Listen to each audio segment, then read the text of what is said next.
Assalamualaikum warahmatullahi wabarakatuh. Waalaikumsalam warahmatullahi wabarakatuh.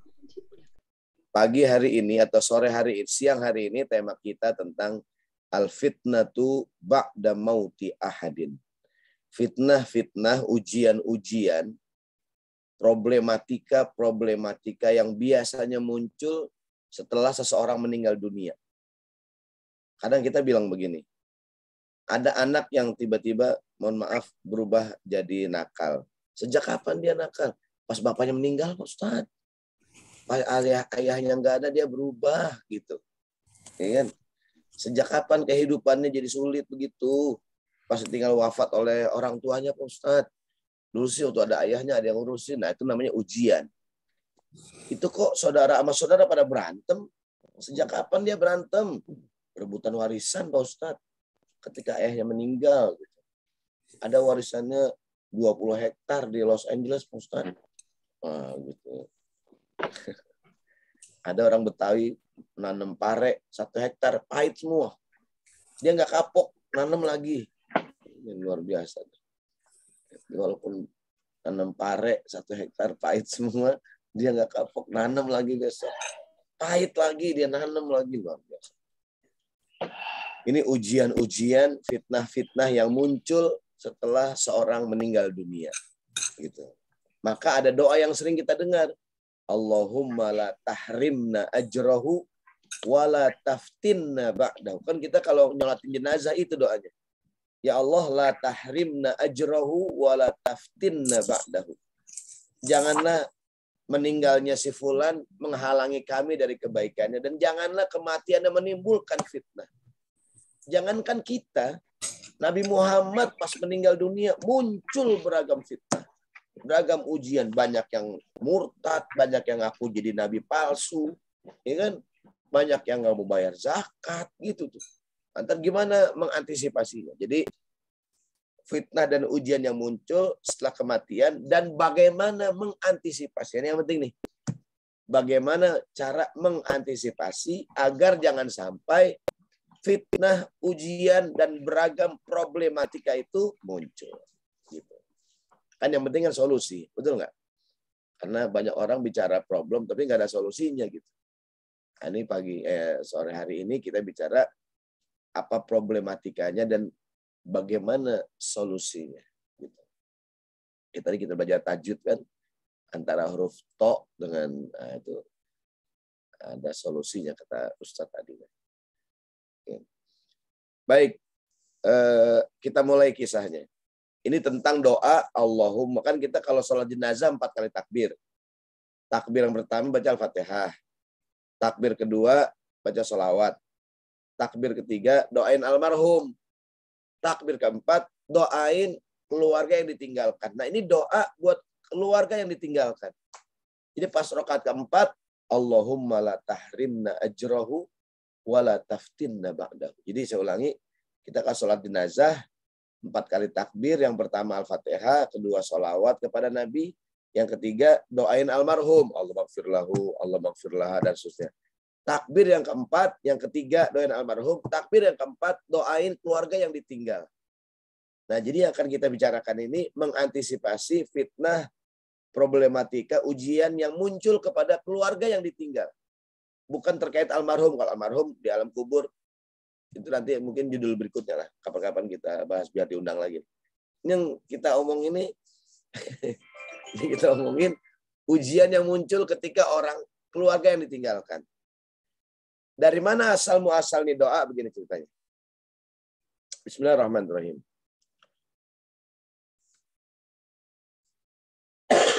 Mohon maaf.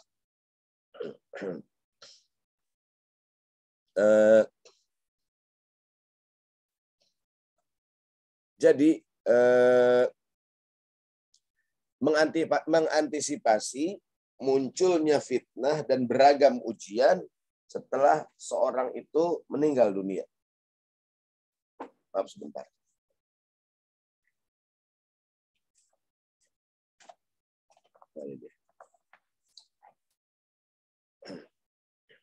Ceritanya bermula satu ketika, satu hari, istri Nabi Ummul Mukminin Aisyah radhiyallahu anha bercerita bahwa satu malam beliau kehilangan Rasulullah SAW. Nabi Muhammad punya kebiasaan menjelang wafat beliau sering ziarah kubur. Jadi menjelang wafat Nabi sering ziarah kubur. Nabi seringnya pada Isya. Habis sholat Isya Nabi ke Baqi. Baqi itu makam di samping Masjid Nabawi. Kalau di Mekah Ma'la. Jadi bisa mungkin yang pernah haji, pernah umroh kebayang ya. Ini Masjid Nabawi, sebelahnya makam Nabi, di luarnya itu Baqi makam. Semoga yang belum haji bisa haji, yang belum umroh bisa umroh. Amin. Saya punya tetangga tuh ahli ibadah deh. Dia punya uang berapa aja buat umroh. 1 juta buat umroh, 100.000 buat umroh. Ternyata istrinya namanya umroh. Jadi istrinya namanya umroh. Jadi dia punya uang berapa aja buat umroh dia. $100 buat umroh, $1.000 buat umroh. Ternyata istrinya namanya umroh. Jadi Aisyah istri Nabi kehilangan satu malam. Mana dia nih kata Aisyah, faqadtun Nabi, aku cari-nyari Nabi.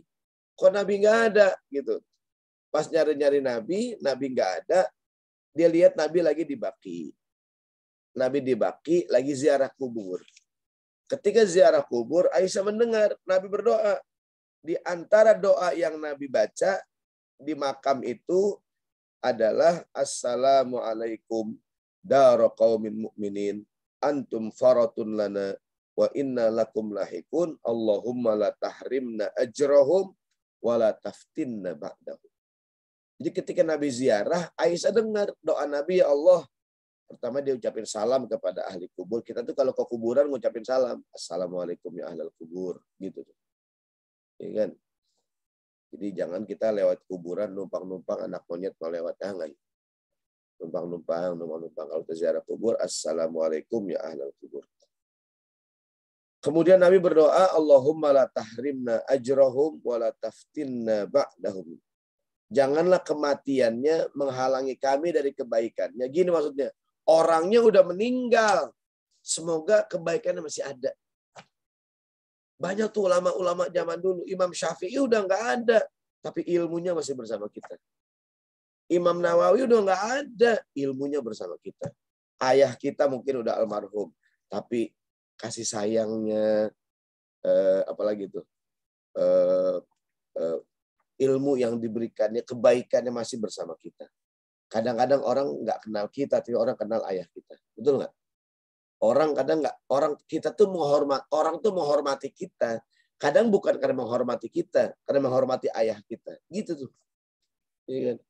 Kadang-kadang kita nakal. Orang bilang gini, saya kalau nggak mandang ayah kamu, udah saya hajar kamu. Gitu tuh. Iya nggak? Jadi orang tuh nggak kenal kita, nggak mandang kita. Itu makna, ya Allah, janganlah engkau halangi kami dari kebaikan almarhum. Orangnya udah nggak ada, pahalanya, kebaikannya, keberkahannya masih bersama kita. Bagian doa yang kedua, wala taftinna ba'dahum, dan janganlah kematiannya menimbulkan fitnah. Setelah kematian seorang biasanya banyak muncul fitnah. Nah, maka agar tidak muncul fitnah itu, langkah yang pertama adalah doa. Ya, jadi Ustadz, gimana supaya nggak muncul? Yang pertama doa. Doa yang tadi itu banyakin. Maka kalau kita takziah, itu yang kita baca. Kalau kita meninggal, ada yang meninggal dunia selain Allah maghfir lahu warhamuhu, al-maghfir lahum warhamhum wa'afiyahum. Baca doa juga, Allahumma la tahrimna ajrahum wa la taftinna ba'dahum. Buat kita juga, ya Allah. Jangan sampai nanti kalau aku udah nggak ada, anak-anakku susah.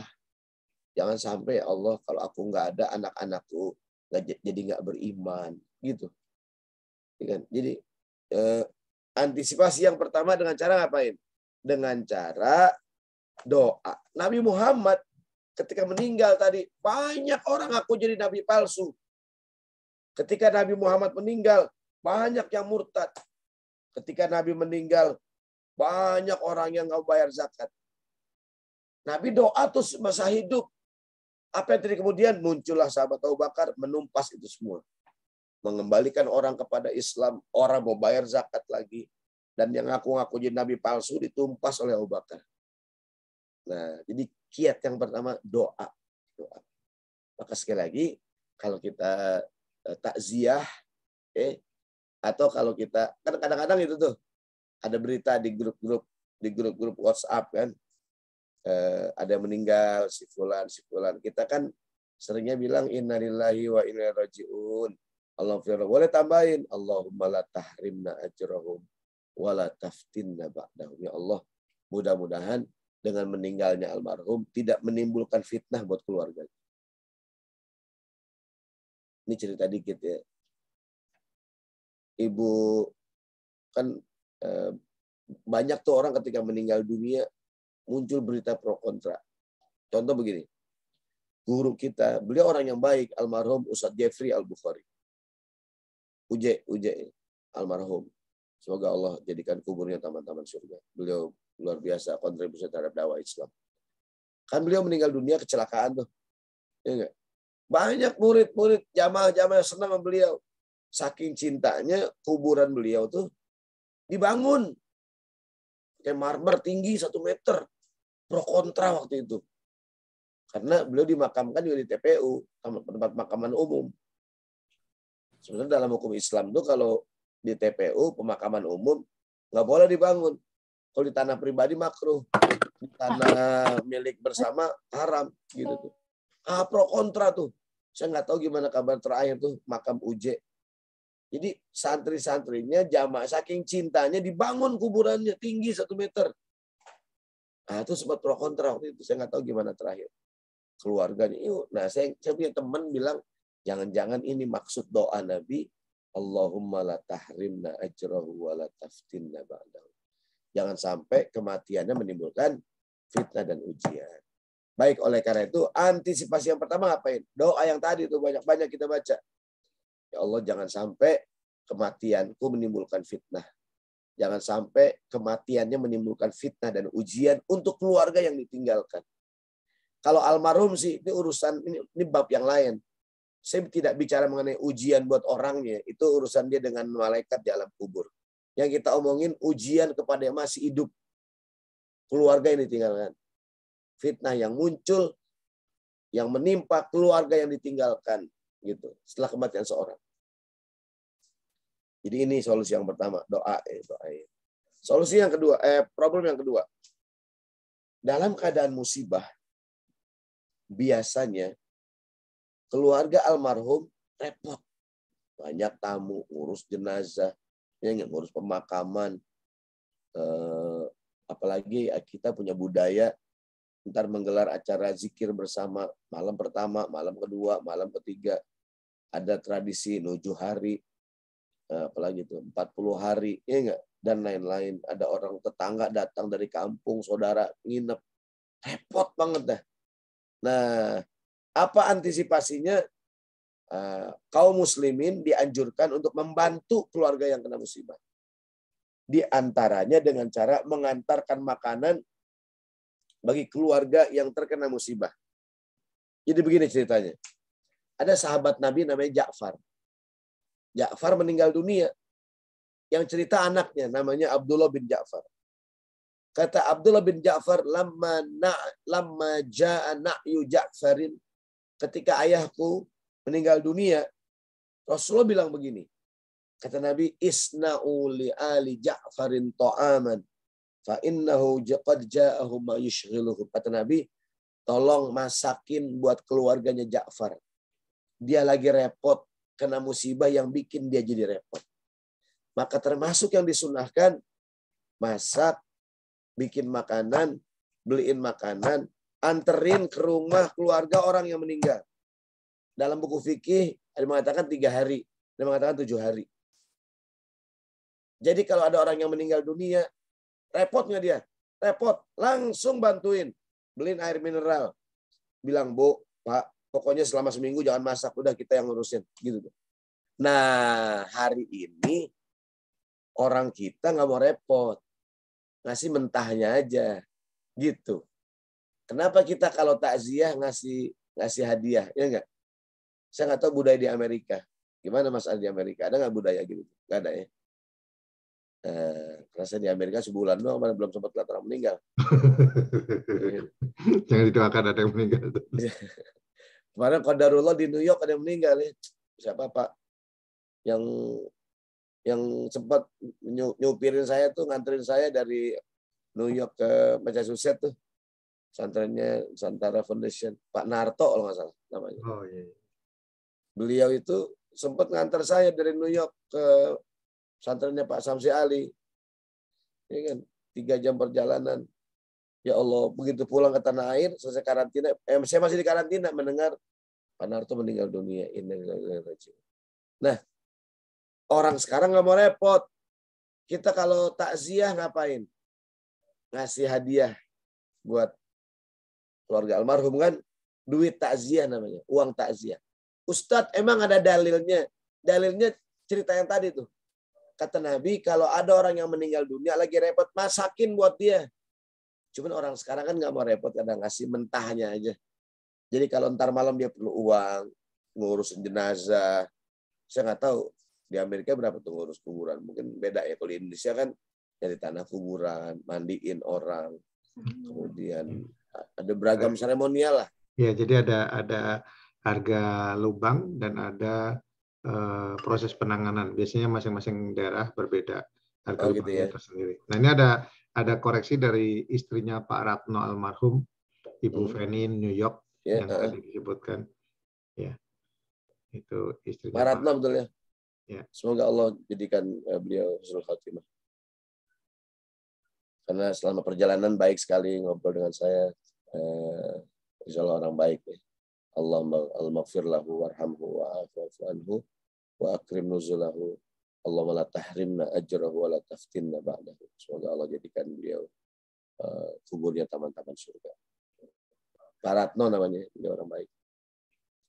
Dan saya dengar juga cerita para ustadz kalau ke New York beliau yang mengantar, ya kan? Insya Allah banyak baikan beliau. Jadi kita kembali, kalau orang meninggal dunia pasti repot. Saudara datang, tetangga pada main, ya kan? Bukan main, tetangga pada takziah. Maka kita ngapain nih? Masakin buat orang yang meninggal dunia sehari. Sekarang nggak mau repot, kita ngasih mentahnya namanya uang takziah. Bahkan kalau di Indonesia ada budaya baru. Ada namanya arisan kematian.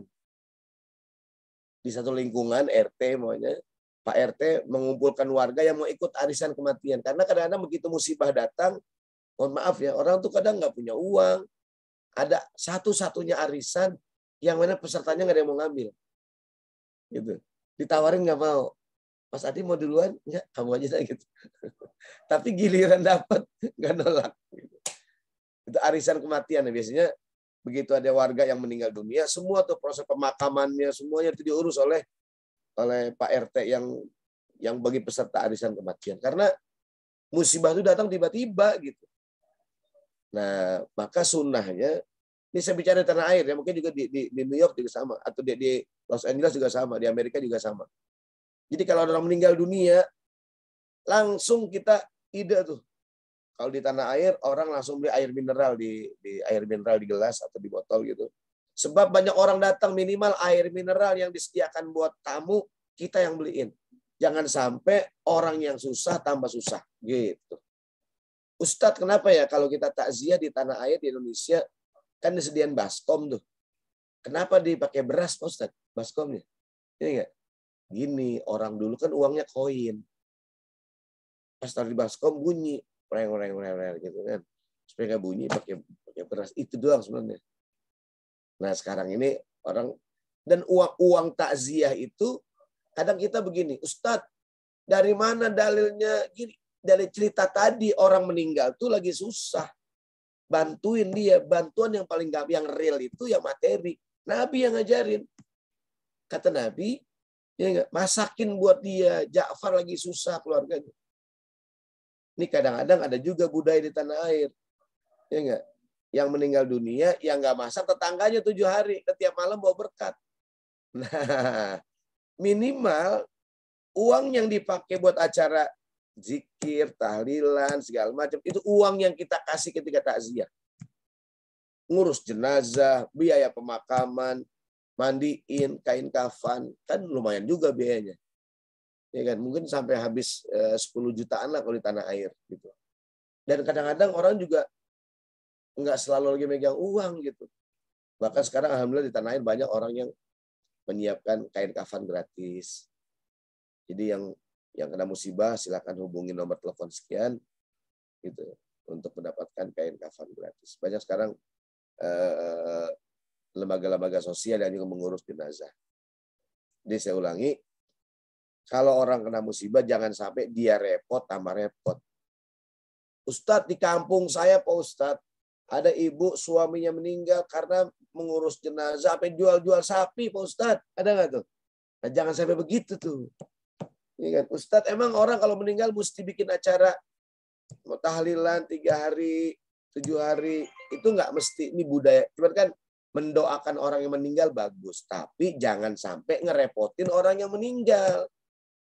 Nabi udah ajarin jauh-jauh hari. Kata Nabi, masakin buat keluarganya Ja'far. Dia lagi kena musibah. Itu kan aturan umum. Nah, orang sekarang kan semakin kreatif lah. Maksud tadi itu kita ngasih uang takziah. Ustadz, uang takziah udah dipakai buat pemakaman segala macam. Masih sisa Pak Ustadz. Buat siapa? Buat ahli waris. Kan kadang-kadang orang meninggal dunia dari kantor dapat uang takziah kan. Mungkin dari orang datang juga banyak ngasih. Tinggal terkumpul cukup banyak uang takziah. Udah digunakan buat pemakaman, buat segala macam. Masa di sisanya Pak Ustadz uang takziah. Gimana? Ya itu jadi milik almarhum. Milik ahli waris Pak. Milik ahli waris. Nah ini yang kedua. Nah saya bilang tadi, di kita kadang terbalik. Ya enggak? Yang meninggal tetangga kita yang nggak masak 7 hari 7 malam. Karena tiap malam tahlilan. Pulangnya bawa berkat. Apalagi Ustadz berkatnya 2. Nah ini dia. Makanya saya bilang, kalau gitu hari pertama dia meninggal, Nabi suruh masakin. Sekarang kita nggak masakin, kasih uangnya. Sehingga air yang dikeluarkan buat tamu bukan duit dia, duit takziah kita. Gitu. Karena kadang-kadang ada orang takziah nggak mau minum. Acara tahlilan nggak mau makan. Kenapa? Ini kan uang ahli waris, uang anak yatim. Dia kan lagi susah. Masa kita makan di rumahnya? Gini, dia juga nggak enak kalau orang datang nggak nyediain apa-apaan. Makanya kalau ada orang meninggal dunia, langsung beliin roti. Kira-kira barang berapa biji itu buat tamu. Beliin air mineral. Bilang, Pak, Bu, udah Ibu nggak usah masak seminggu, kita yang ngurusin. Gitu tuh. Jadi Nabi juga ngasih solusi. Jadi makanya kita omongin pagi ini bukan cuma problemnya, apa solusinya. Problemnya adalah orang yang kena musibah lagi repot, kata Nabi, innahum qad ja'ahu baishqiluhum. Itu keluarganya Ja'far lagi repot, dia kata Nabi masakin. Nah ini kan Nabi udah ngasih solusi sosial gitu. Bahwa ketika ada orang meninggal dunia, masakin buat dia. Ntar masalah berapa hari teknis lah. Walaupun dalam buku fikir mengatakan 3 hari, mengatakan seminggu. Selama seminggu, 7 hari, 7 malam dia nggak usah masak. Udah kita anterin terus. Kayak orang lagi isolasi mandiri, COVID-19. Ya kan? Kan isolasi gitu, kita support makannya, ininya, kayak gitu kira-kira. Nah semoga jadi bahan pikiran kita juga nih. Ya kan? Jadi kalau ada orang meninggal dunia, dan memang makin kemarin makin ini sih, antisipasi gitu maksudnya. Ya kan? Jadi antisipasinya macam-macam gitu kan. Dan bagus. Baik, kita sambung. Berikutnya. Jadi bagi Ustadz, bagaimana dengan orang yang kalau acara tahlilan nggak mau makan? Makan aja kan, yang dihidangkan itu bukan duit almarhum, duit takziah yang kita kasih. Makanya kalau takziah kasih hadiah banyakkan dikit. Ini enggak? Takziah nih, kasih uang banyakkan dikit. Ya Allah, mudah-mudahan uang yang saya kasih berguna buat keluarga almarhum. Buat ngurus jenazah, buat ini. Dia menggelar acara doa bersama gitu. Gitu. Berikutnya. Setelah seorang meninggal dunia, secara ekonomi, tidak sedikit keluarga yang ditinggal menjadi sulit hidupnya. Maka terdapat anjuran dan motivasi dari Nabi SAW untuk membantu para janda dan yatim yang membutuhkan. Ada orang yang memang dia kepala keluarga, di tulang punggung keluarga, meninggalnya dia meninggalkan problem gitu. Ustadz, istrinya ibu rumah tangga, Pak Ustadz. Anaknya masih kecil-kecil, Pak Ustadz. Begitu ayahnya meninggal, anaknya sekolah, putus sekolah. nggak ada yang biayain Pak Ustadz. Ya enggak? Bahkan kehidupannya jadi berubah sekarang, susah, sulit. Mungkin uang uang yang ditinggalkan tidak banyak, susah hidupnya gitu. Nah, Nabi juga kasih solusi. Apa solusi yang Nabi ajarkan? Rasulullah bersabda, qala Rasulullah sallallahu alaihi wasallam, kata Nabi, as-sa'i alal armalah wal miskin kal mujahidi fi sabilillah. Orang yang menolong, membantu, mohon maaf, para janda, anak-anak yatim yang kesulitan, ditinggal orang tuanya, pahalanya bagaikan berjihad di jalan Allah Subhanahu wa taala. Begitu. Suaminya meninggal, ya Allah, langsung kita tolongin. Ya enggak? Bahkan kalau bisa solusinya permanen, jangan temporal gitu. Saya cerita di tanah air ya, mungkin juga di Amerika sama. Di Amerika kan udah ada sistem pemerintah lah. Kalau di tanah air itu kadang-kadang Pak RT, Pak RW punya data-data anak yatim. Pak RT tuh tahu banget tuh data-data para janda Pak RT tuh. Ya, mana janda muda, janda tua, Pak RT tahu banget. Bu RT ngambek mulu dia. Kan begitu Pak RT. Kadang-kadang ada tetangga yang meninggal, orang-orang tanggal 7 hari. Pak RT malam ke-8 masih datang aja. Kata Bu RT, ngapain sih Bang? Masih ke sono aja malam ke-8. Orang-orang udah kagak datang, orang-orang bukan RT, gua kan RT. Gitu tuh. Orang-orang tahlilan jam 8 pulang, Pak RT jam 10 malam amat sih Bang pulangnya, kata Bu RT. Nah kan gua RT. Gua bantuin gulung-gulung karpet. Itu Bu RT sering cemburu. Saya pernah bikin video 1 menit tuh tentang hormatilah para RT. Karena kadang-kadang di Indonesia kadang RT nggak dianggap. Gitu tuh. Pak RT bahasa Inggrisnya rukun tetangga. Rukun tetangga. Kalau bahasa Indonesia rukun tetangga. Baik, kita sambung. Jadi biasanya tuh tidak sedikit tuh orang yang meninggal dunia, fitnah yang muncul adalah orang yang meninggal. Walaupun kita yakin Allah yang segini. Ada cerita. Seorang perempuan suaminya meninggal dunia. Innalillahi wa inna ilaihi raji'un. Orang takziah. Cuman nih perempuan yang namanya suami meninggal, dia sedih lah. Apalagi suaminya tulang punggung gitu. Dia sedih, nangis segala macam. Tapi orang-orang ngelihat kayaknya ini perempuan tegar gitu. Ya walaupun sedih tapi kelihatan tegar gitu. Orang-orang bertanya, Bu, kan selama ini suami yang kerja. Suami yang cari nafkah. Suami yang ngasih makan. Sekarang suami udah kagak ada. Ibu kagak bingung, kok kayaknya tenang-tenang saja, kayaknya tegar banget. Gimana nih, kan selama suami yang kasih makan. Suami yang kerja, ibu kan cuma ibu rumah tangga. Apa katanya perempuan, istrinya? Zauji akalun, wallahu razzaqun. Suamiku yang kasih makan, tapi Allah yang kasih rezeki. Lau zahabal akalu la baqiya razzaq. Kalau yang ngasih makan udah nggak ada, yang ngasih rezeki masih ada. Siapakah dia? Allah Subhanahu wa taala. Begitu tuh. Kita doakan semoga yang ditinggal wafat suaminya tetap survive. Amin. Tetap bisa, tapi tetap kita bantuin gitu. Bagus juga kalau di lingkungan kita di beragam state ya, di LA, jadi pikirin tuh orang Indonesia yang jangan kita nggak peduli gitu maksudnya. Dia saudara kita, jamaah pengajian. Mohon maaf nih suaminya udah nggak ada. Itu kan sementara anak-anaknya mungkin masih sekolah gitu. Ya kan masih junior high school, masih SD ya. Nah, itu mesti dipikirin. Nah, jadi gimana solusinya? Solusinya tadi kata Nabi, as-sa'i alal armalah wal miskin kal mujahidi fi sabil. Bagaikan orang yang berjihad di jalan Allah. Pahalanya besar. Bahkan Nabi menggunakan kalimat sa'i. Sa'a yas'a dalam bahasa Arab itu bukan cuma jalan, lari kecil. Tahu nggak orang sa'i? Tawaf, sa'i di Mekah tuh. Kan orang sa'i itu jalannya kencang. Maksudnya apa? Ada orang yang kesusahan, buru-buru nolongin gitu. Semoga solusinya permanen. Dulu di tanah air ada program orang tua asuh. Ada program orang tua asuh gitu. Bahkan mungkin mohon maaf kalau ada para laki-laki yang memiliki kemampuan ekonomi yang baik, dia siap menikah lagi, ya nggak apa-apa dia nikah lagi menolong. Ya kan, tinggal ngomong baik-baik sama istrinya lah.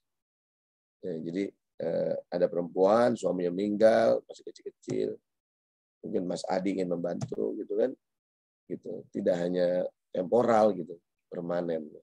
Amin. Dan bisa jadi solusi gitu. Amin. Gak ada yang amin jamaah. Gitu ya. Jadi kata Nabi, as-sa'i alal armalah wal miskin kal mujahid. Jadi ada beasiswa anak asuh. Gitu. Ya kan? Saya kadang-kadang sedih, ada tuh panti asuhan.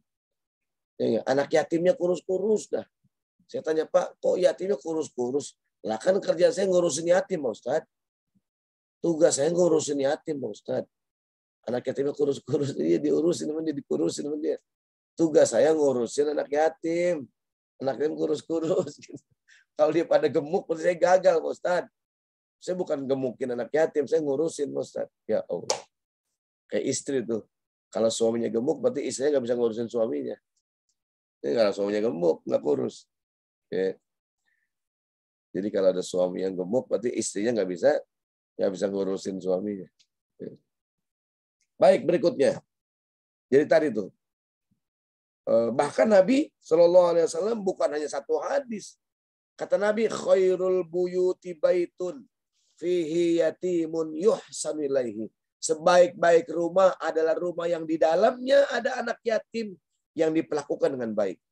Wa syarrul buyuti baitun fihi yatimun yusa'u ilaihi. Sejelek-jelek rumah yang di dalamnya ada anak yatim yang diperlakukan dengan tidak baik.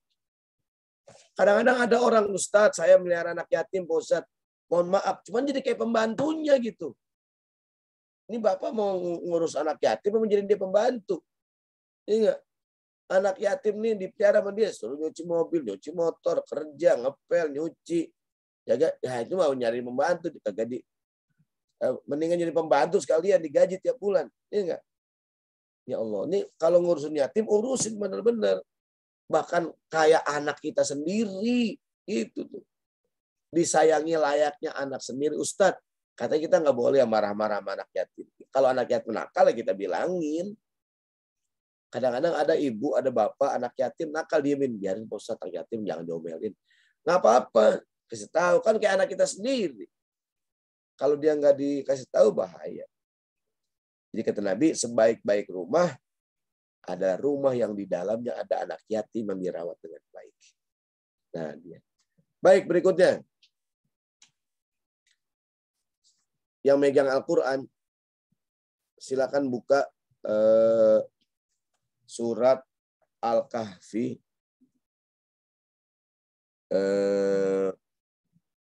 Belum. Jadi begini, tadi kan problematika yang muncul itu masalah ekonomi. Apa solusinya tadi yang pertama? Nabi suruh masyarakat, tetangganya, kaum muslimin, tolongin anak yatim, tolongin para janda. Sekarang solusi yang kedua, tentang problematika ekonomi. Jangan sampai orang meninggal, keluarganya susah secara ekonomi. Apa solusi kedua?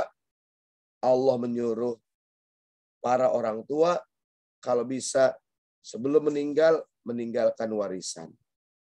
Nah, jadi kalau bisa orang tua meninggalkan warisan yang baik. Silakan buka surat Al-Kahfi ayat 77.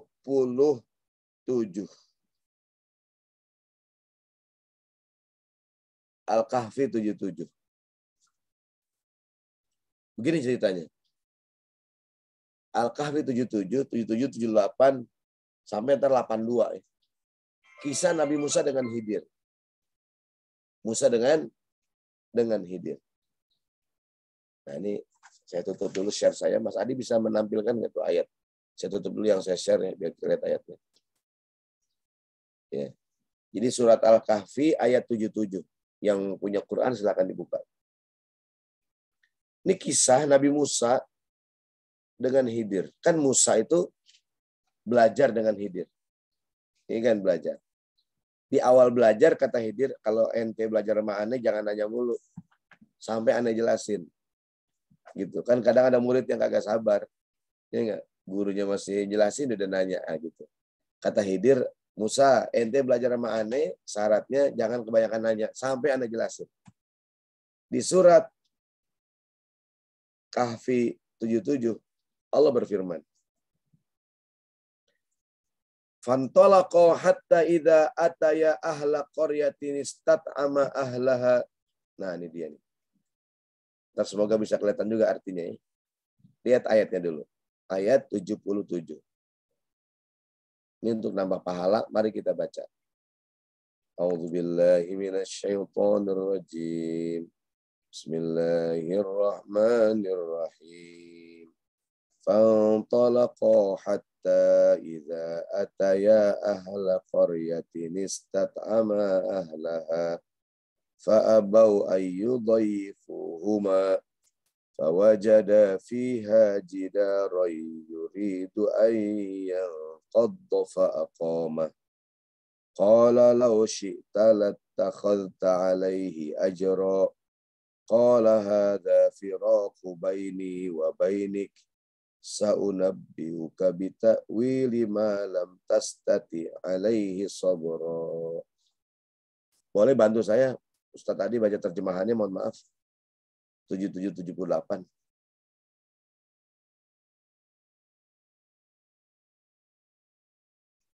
Masih di mute. Masih di mute, suaranya belum kedengaran. Mas Adi masih di mute suaranya. Aku berlindung pada Allah dari godaan setan yang terkutuk. Maka keduanya berjalan hingga tatkala keduanya sampai kepada penduduk suatu negeri, mereka minta dijamu kepada penduduk negeri itu. Tetapi penduduk negeri itu tidak mau menjamu mereka. Kemudian keduanya mendapatkan dalam negeri itu dinding rumah yang hampir roboh. Maka Khidir menegakkan dinding itu. Musa berkata, jikalau kamu mau, niscaya kamu mengambil upah untuk itu. Ayat 77. Khidir berkata, inilah perpisahan antara aku dengan kamu. Kelak akan kuberitahukan kepadamu tujuan perbuatan yang kamu tidak dapat sabar terhadapnya. Ayat 78. Baik. Begini. Kan Musa dengan Khidir berjalan kan. Ada satu kampung mampir. Musa dengan Khidir lapar nih, belum makan dia, belum makan. Nah, dia minta kepada penduduk kampung itu minta bantuan. Kami musafir, ada nggak makanan sedikit lah, kira-kira begitulah ya. Minta bantuan. Tapi nggak dikasih sama warga kampung. Musa nggak dapat makanan, Khidir juga nggak ada makanan, nggak ada yang ngasih. Nah, akhirnya pergilah Musa dengan Khidir. Tiba-tiba lagi jalan, ada rumah mau rubuh. Temboknya jelek, rusak. Pokoknya kalau nggak dibenerin, rubuh di rumah. Dengan sukarela, sebagai volunteer, relawan, Khidir, benerin tuh rumah. Dibenerin. Kan Musa protes. Khidir, kerajinan kamu. Kita minta makan, kagak dikasih. Ada rumah mau roboh, ngapain kita benerin? Biarin aja. Atau kita minta upah sama mereka. Iya nggak? Kalau mau kita minta upah sama mereka. Kita minta makan kagak dikasih, ente kerajinan. Ada rumah mau roboh malah dibenerin. Kata Khidir, Musa, udah ana bilang dari awal. Kalau belajar sama ana jangan kebanyakan nanya. Ntar ana kasih tahu ceritanya. Nah, apakah cerita sebenarnya? Ayat 82.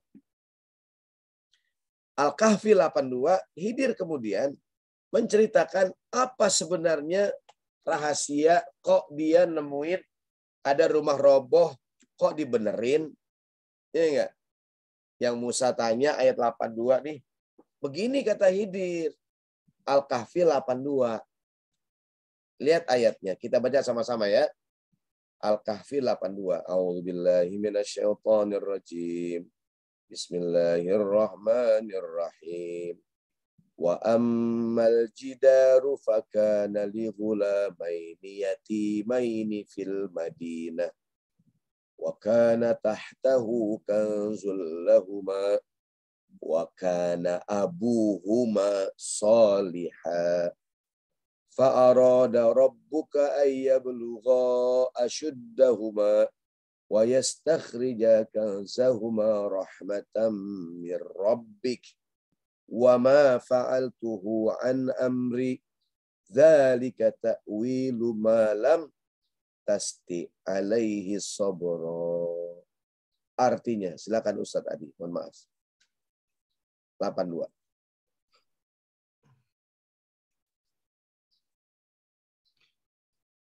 Adapun dinding rumah adalah kepunyaan 2 orang anak yatim di kota itu, dan di bawahnya ada harta benda simpanan bagi mereka berdua. Sedang ayahnya adalah seorang yang saleh. Maka Tuhanmu menghendaki agar supaya mereka sampai kepada kedewasaannya dan mengeluarkan simpanan itu sebagai rahmat dari Tuhanmu, dan bukanlah aku melakukan itu menurut kemauanku sendiri. Demikian itu adalah tujuan perbuatan-perbuatan yang kamu tidak dapat bersabar terhadapnya. Maafkan Ini Allah. kata Khidir, jazakallahu khair Ustaz tadi. Begini kata Khidir, Musa, kenapa ini rumah yang temboknya rusak aku benerin? Ammal jidaru, tembok ini nih, rumah ini, li ghulamaini yatimaini fil Madinah. Ini rumah punya 2 orang anak yatim. Rumah yang mau roboh ini punya 2 anak yatim. Wa kana tahtahu kanzul lahuma. Di bawah rumah yang mau roboh ini ada harta karun, ada harta simpanan, warisan yang disiapkan oleh ayah mereka. Allah bilang begini, wa kana abuhuma solihan. Ayah anak yatim ini ayah yang soleh. Ayah yang soleh itu nyiapin warisan buat anaknya. Begitu maksudnya. Ayahnya itu anak yang soleh. Iya enggak? Dia udah sengaja anaknya kecil-kecil. Di rumah itu mungkin dia udah gali gitu. Sebab kan anaknya masih kecil. Dia simpen itu harta. Iya enggak? Kalau rumahnya roboh, mungkin langsung keburu ketahuan. Wah, ada harta. Anaknya masih kecil-kecil. Anak kecil dapat duit buat mainan habis. Beli robot-robotan. Ya nggak, main game. Ya nggak tuh? Nah, kata Khidir, wa arada fa arada rabbuka ayyablugha ashuddahuma. Allah pengen ini anak besar dulu. Udah besar baru tahu kalau di rumahnya ada harta karun. Gitu maksudnya. Tapi pelajaran yang ingin kita ambil adalah wa kana abuhuma sholihan. Orang tua 2 orang anak yatim ini orang tua yang soleh. Orang tua yang soleh menyiapkan warisan buat anak. Gitu maksudnya. Kita tuh jangan sampai gini. Mikir. Kita harus mikir, ya Allah jangan sampai saya meninggal anak saya susah. Boleh nggak sih Ustadz? Saya nyiapin warisan buat anak saya? Boleh. Walaupun kata Nabi warisan yang paling top adalah ilmu. Duit bisa habis. Iya nggak? Manahala walidun waladan khairun min adabin hasanin. Tidak ada peninggalan orang tua buat anak yang paling keren dibandingkan ilmu dan adab yang baik. Anaknya terdidik. Gitu tuh. Bapaknya meninggal, alhamdulillah anak-anaknya disekolahin. Sekolah yang memadai. Anaknya bisa bekerja. Gitu. Tapi kalaupun meninggalkan warisan, boleh nggak? Boleh, bagus. Bahkan kita, kalau bukan karena orang tua nggak punya rumah, kita bisa ke Amerika dari mana? Orang tua kita. Iya nggak? Orang tua kita tuh, semoga Allah lapangkan kuburnya, amin. Semoga Allah jadikan kuburnya taman-taman surga. Semoga Allah ampuni kesalahannya. Allah balas segala kebaikan orang tua kita. Gitu. Jadi orang tua yang soleh itu yang nyiapin warisan buat anaknya. Silakan buka surat An-Nisa ayat 9. An-Nisa ayat 9. Ini peringatan buat kita para orang tua. Jangan sampai kita nggak ada, keturunan kita susah. Kan zaman sekarang ada tabungan, ada istilahnya mungkin asuransi pendidikan, ada kan ya? Jadi ada asuransi, ya anaknya udah dipersiapkan. Ustadz, dulu bapak saya tuh, nenek moyang saya kaya 7 turunan, Pak Ustadz. Lah kok ente miskin? Saya yang ke-8, Pak Ustadz. Dia nggak dapat. Jadi kakeknya cuma 7 turunan. Dia ke-8. Gitu tuh. Nah, di An-Nisa ayat 9 udah ketemu Ustaz tadi. Mohon maaf. Boleh kita share, kita lihat ayatnya. Ini peringatan buat kita para orang tua nih. Ikan, wahai para orang tua, mohon maaf Ibu Ami, udah kelihatan Al-Qurannya? An-Nisa ayat 9, kalau buka Quran, kalau enggak apa-apa. Kalau kebuka boleh bantu baca terjemahan. Ini ayatnya, kita lihat ayatnya. Atau boleh Ibu Ami baca terjemahan di layar. Kita baca ayatnya dulu ya. A'udzubillahi minasyaitonirrajim. Bismillahirrahmanirrahim. Wal yakhshal ladzina law taraku min khalfihim dzurriyyatan di'afa khafu 'alaihim falyattaqullaha wal yaqulu qawlan sadida. Silakan Bu Ami yang videonya kebuka di layar nih, saya lihat. Kalau berkenan, kalau enggak Ustadz Adi.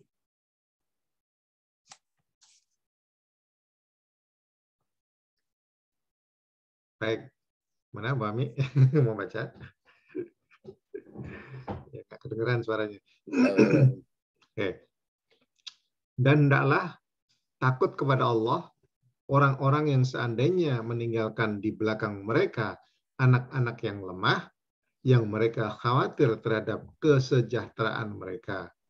Oleh sebab itu, hendaklah mereka bertakwa kepada Allah dan hendaklah mereka mengucapkan perkataan yang benar. Ayat ini oleh para ulama jadi dalil bahwa orang tua tuh yang bagus, yang meninggal tuh meninggalkan harta gitu, warisan. Walaupun tadi kata Nabi, tidak ada peninggalan yang paling top kecuali ilmu adab, itu benar. Tapi kalaupun kita meninggalkan harta nggak apa-apa juga. Saya alhamdulillah Pak Ustadz, anak-anak saya udah punya investasi gitu. Anak-anak saya udah saya kasih pendidikan yang bagus. Bahkan nggak apa-apa gitu. Jadi kan kadang, saya sih Pak Ustadz, anak saya nggak saya kasih harta, biarin dia nyari sendiri, ya enggak. Kan bagus kalau orang tuanya meninggal. Ada cerita sahabat namanya Sa'ad bin Abi Waqqas. Singkat cerita, ini Sa'ad bin Abi Waqqas menjelang sakratul maut, dia sakit keras. Nabi datang ke rumah dia, nengokin, lagi sakit. Dia bilang, ya Rasulullah, kata Sa'ad, ana rajulun zu malin, Nabi, aku orang kaya Nabi. Tapi ahli warisku cuma anak perempuan satu orang. Dia kaya, ahli waris cuma satu perempuan. Dia bilang, Nabi, boleh nggak aku berwasiat dengan 2/3 hartaku mau sedekahin? Jangan, kata Nabi, kebanyakan. Nabi, boleh nggak aku berwasiat sedekah setengah hartaku? Qala, kata Nabi, jangan kebanyakan. Ya Rasulullah, bolehkah aku berwasiat bersedekah dengan 1/3 hartaku? Qala, kata Nabi, na'am, iya, boleh. 1/3 boleh, 1/3 udah banyak. Dari cerita ini maka kata para ulama, kalau orang mau meninggal dunia ingin berwasiat boleh, tapi tidak boleh lebih dari 1/3. Alasan Nabi, antaratha waladaka aghniya'a khairun min antadharahum allatan yatakaffafunan nas. Kita meninggal dunia, meninggalkan warisan, meninggalkan anak-anak kita berkecukupan, lebih baik dibandingkan kita meninggal, anak-anak kita minta-minta ke sana kemari. Begitu kata Nabi. Maka ayat yang tadi tuh, An-Nisa ayat 9, jangan, hendaklah para orang tua khawatir kalau dia nggak ada, keturunannya nggak sejahtera. Itu lebih kepada masalah ekonomi. Bukan hanya masalah iman, bukan hanya masalah ilmu, tapi kekuatan secara ekonomi gitu. Jadi maksudnya bapaknya meninggal, anaknya nggak susah gitu. Gimana caranya tadi tuh? Wa kana abuhuma sholihan. Tadi kata Khidir, ini anak yatim, bapaknya soleh. Bapak yang soleh tuh mikirin anaknya gitu. Ya, mikirin gimana kalau saya kagak ada ya? Gimana anak saya gitu tuh udah dipikirin sama dia. Ya nggak, selama tidak berlebihan kan. Ustadz, saya investasi 7 turunan, ya kebanyakan ya nggak. Ya minimal buat anaknya nggak susah. Nah, saya bilang tadi, saya lah ya. Kita kalau bukan karena orang tua nggak punya rumah kita. Kalau bukan karena orang tua, ya nggak. Kita saya bilang bisa sampai ke Amerika, punya pendidikan yang bagus, punya segala macam. Dari mana orang tua? Berterima kasihlah sama orang tua kita gitu. Sekarang kita yang jadi orang tua, pikirin ntar gimana anak kita. Pendidikannya, jangan sampai kita kagak ada, mereka susah gitu. Di Islam itu udah mengantisipasi gitu. Nah, ini jadi kata Nabi kepada wahai Sa'ad, kalau mau sepertiga aja. Sepertiga udah banyak gitu. Ya kan? Baik, berikutnya. Sambil siap-siap dibuka Al-Baqarah ayat 132. Al-Baqarah ayat 132. Begini. Fitnah yang muncul biasanya juga ketika orang meninggal dunia, Al-Baqarah ayat 132, 133. 132. 132. 132. 32. Oke, di atas. Gini ceritanya. Fitnah yang muncul juga biasanya adalah ketika seorang meninggal dunia, anak-anaknya, keluarganya tidak lagi berada di jalan yang benar. Kita bisa bilang, sejak kapan tuh dia begitu nakal? Pas nggak ada ayahnya, Pak Ustadz. Sejak kapan tuh kok perempuan berubah? Sejak suaminya meninggal, Pak Ustadz. Dulu mah dia perempuan yang baik, Pak Ustadz. Pas suaminya nggak ada, berubah, Pak Ustadz. Nah, berarti orang meninggal menimbulkan fitnah. Apa fitnah dan ujiannya? Keluarga yang ditinggalkan tidak lagi berada di jalan yang lurus. Anaknya putus sekolah, sekarang bahkan, mohon maaf ya, narkoba, Pak Ustadz. Anaknya sekarang nggak keurusan, sekolahnya nggak beres, nggak sembahyang. Sejak kapan dia nggak sholat? Pas ayahnya meninggal, ibunya meninggal, sejak istrinya meninggal. Lalu gimana solusinya? Solusinya adalah orang tua semasa hidup berwasiatlah kepada anak dengan wasiat yang baik. Contohnya Nabi Ibrahim di ayat Al-Baqarah 132. Sama-sama. A'udzubillahi minasyaitonirrajim. Bismillahirrahmanirrahim. Wa wassa biha Ibrahimu banihi wa Yaqub. Ya baniya innallaha astafa lakumuddina fala tamutunna illa wa antum muslimun. Artinya. Atau ayat berikutnya, ini artinya. 132. Silakan Ustaz Ali. Dan Ibrahim telah mewasiatkan ucapan itu kepada anak-anaknya. Demikian pula Yakub. Ibrahim berkata, hai anak-anakku, sesungguhnya Allah telah memilih agama ini bagimu. Maka janganlah kamu mati kecuali dalam memeluk agama Islam. Selagi kita hidup, berwasiatlah buat anak kita. Anakku, kalau ayah nggak ada, jangan pernah ninggalin sholat. Gitu tuh. Anakku, kamu nih kakak beradik, jangan berantem. Yang akur ya. Gitu tuh ngomong-ngomong itu. Lagi hidup. Ya enggak? Ini kadang kita ngomongnya pas sudah mau sekarat. Anakku, itu tanah 100 meter di Los Angeles, jangan dijual. Kenapa ya? Tanah orang. Bukan tanah ayah. Tanah abang. Ya? Itu tanah abang. Jadi, gimana Ustadz? Itu yang saya khawatirkan Pak Ustadz. Saya takut saya nggak ada anak-anak saya gimana Pak Ustadz? Wasiat 2. Wasiat harta dan wasiat nasihat yang baik. Tadi kan ayat 132. Lihat ayat 133. Ayat 133. Bismillahirrahmanirrahim. Am kuntum syuhada'a idh hadara Ya'qubal maut. Idh qala li banihi ma ta'buduna min ba'di. Qalu na'budu ilahaka wa ilaha abaika Ibrahim wa Ismaila wa Ishaqa ilaha wahida wa nahnu lahu muslimun.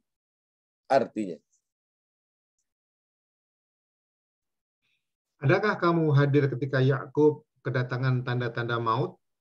Ketika ia berkata kepada anak-anaknya, apa yang kamu sembah sepeninggalku?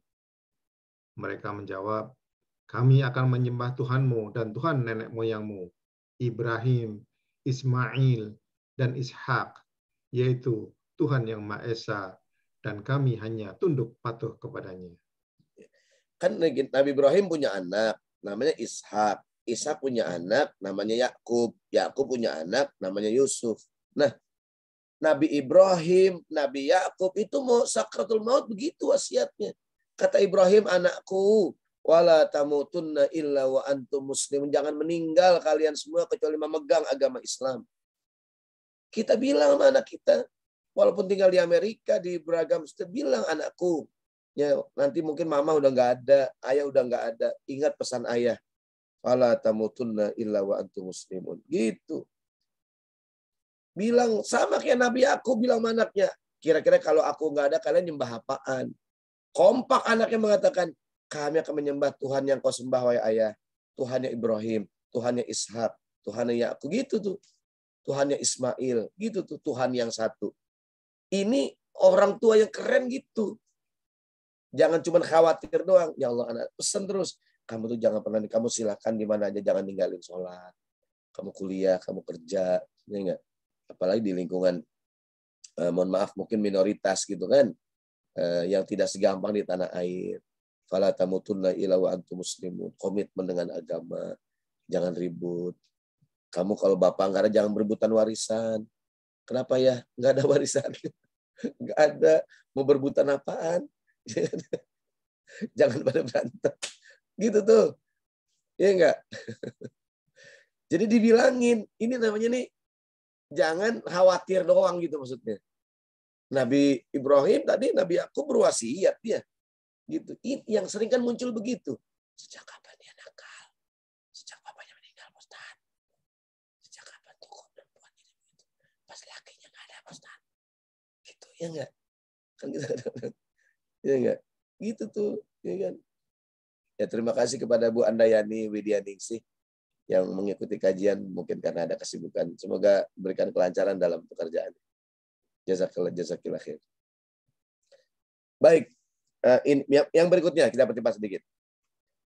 Fitnah lain yang muncul biasanya adalah, silakan dibuka surat An-Nisa ayat 8. An-Nisa ayat 8.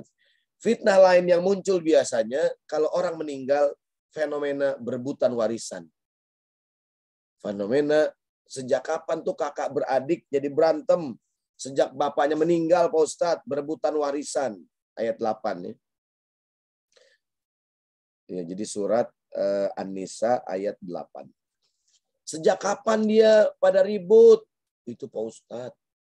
Kok dengan pamannya, keponakannya di pada nggak akur pas dia ini bapaknya meninggal, Pak Ustadz, pas bagi-bagi warisan gitu tuh. Biasanya kan ini yang sering terjadi, ya enggak? Sibuk gara-gara warisan, pecah keluarga. Kakak beradik nggak negor, gitu dah. Ya enggak? Begini. Gimana cara mengantisipasinya? Dengan cara banyak cara. Yang pertama, kita berwasiat, anakku, kalau ayah nggak ada, warisan bagikan dengan cara Islam. Itu. Yang kedua, biar ada kejelasan mana harta ayah, mana harta ibu. Biar orang tua meninggal, anak jangan ribut masalah warisan. Ya enggak? Cara yang ketiga, kalau bisa masih hidup, harta bagi-bagiin aja, hibahin sama anaknya. Hibah semasa hidup. Jadi pas dia meninggal, warisannya udah nggak terlalu banyak. Gitu. Namanya hibah semasa hidup. Nah, biasa yang muncul juga konflik keluarga. Gini nih, Al-Baqarah An-Nisa ayat 8 ini cerita. Kita baca ayatnya. A'udzubillahi minasyaitonirrajim. Bismillahirrahmanirrahim.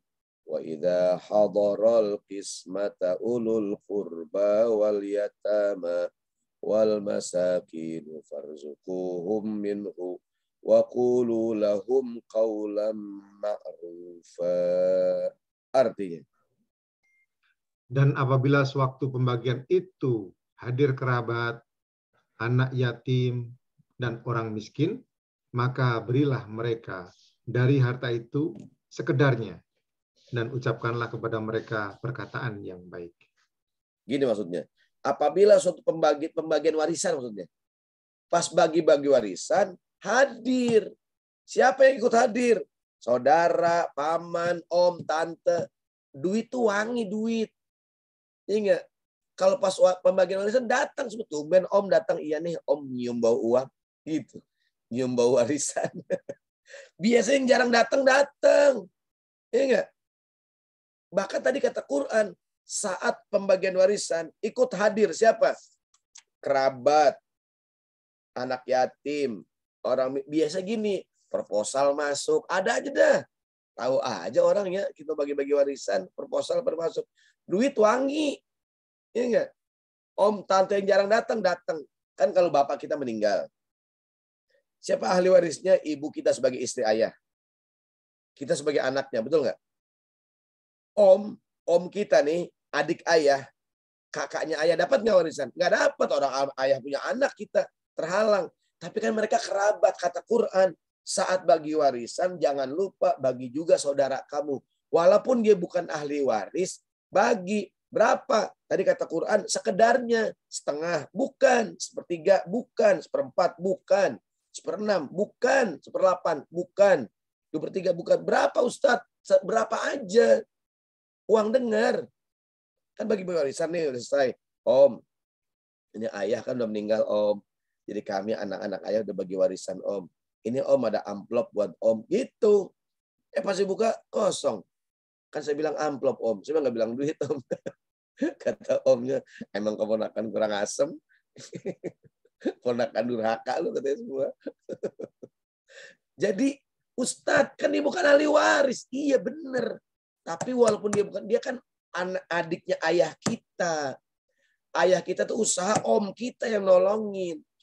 Bahkan jangan lupa bagi anak yatim, kasih fakir miskin, bagi-bagi warisan. Ini kan kalau megang warisan kencang banget megangnya. Ya enggak? Bagi-bagi biar nggak konflik gitu. Bagi-bagi saudara, keluarga, keponakan. Ponakan bagi dah amplop satu-satunya, amplop mau pulang.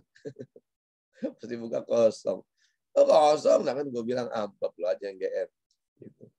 Jadi ini yang sering muncul ribut warisan. Berikutnya, next. And next that.